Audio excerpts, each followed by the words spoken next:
যে মাছ উঠতে পারে, ঝাঁকা দিলে মাছ আলাদা হয়ে যায়।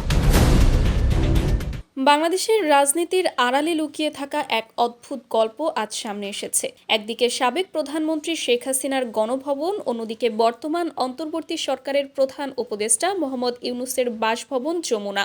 আর এই দুই জায়গার মাঝখানে আটকে আছে কোটি কোটি টাকার খাবারের বিল। প্রশ্ন হচ্ছে, এই টাকা দেবে কে? প্রথম আলোর এক প্রতিবেদনে জানা গেছে, শেখ হাসিনা প্রধানমন্ত্রী থাকাকালীন গণভবনে খাবার সরবরাহ করত সরকারি প্রতিষ্ঠান হোটেল অবকাশ থেকে। হিসাব অনুযায়ী গণভবনের খাবার বাবদ এখনও বকেয়া রয়েছে 2,54,50,000 টাকা।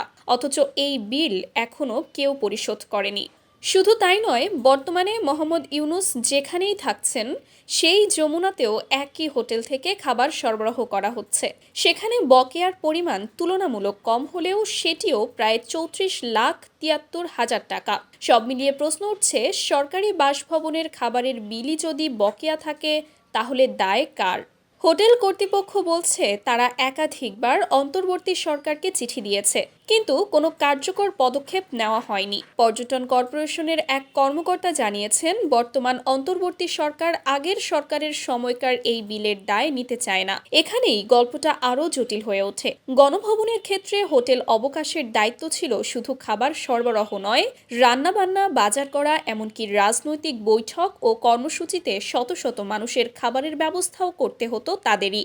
ফলে বিলের অঙ্ক যে বড় হবে সেটাই স্বাভাবিক। অন্যদিকে যমুনার সঙ্গে হোটেল অবকাশের চুক্তি শুধু খাবার সরবরাহের। প্রধান উপদেষ্টার দপ্তরের একজন কর্মকর্তা দাবি করেছেন, এটি একটি চলমান প্রক্রিয়া।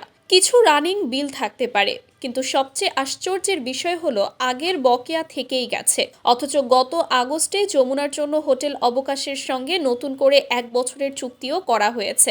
সেই চুক্তিতে ফল, মিষ্টি, বিস্কুট সহ 460 ধরনের পণ্য সরবরাহের কথা বলা আছে। এদিকে দীর্ঘদিন টাকা না পাওয়ায় হোটেল অবকাশ এখন আর্থিক সংকটে। কর্মীদের বেতন দেওয়া কঠিন হয়ে পড়েছে, এমনকি খাবার সরবরাহ চালিয়ে নেওয়াই চ্যালেঞ্জ হয়ে উঠেছে। সবশেষে প্রশ্ন থেকেই যায়, সরকারি একটি প্রতিষ্ঠানের পাওনা কোটি কোটি টাকা কি এভাবেই ঝুলে থাকবে, নাকি কোনো এক সময় এর হিসাব দিতে হবে কাউকে?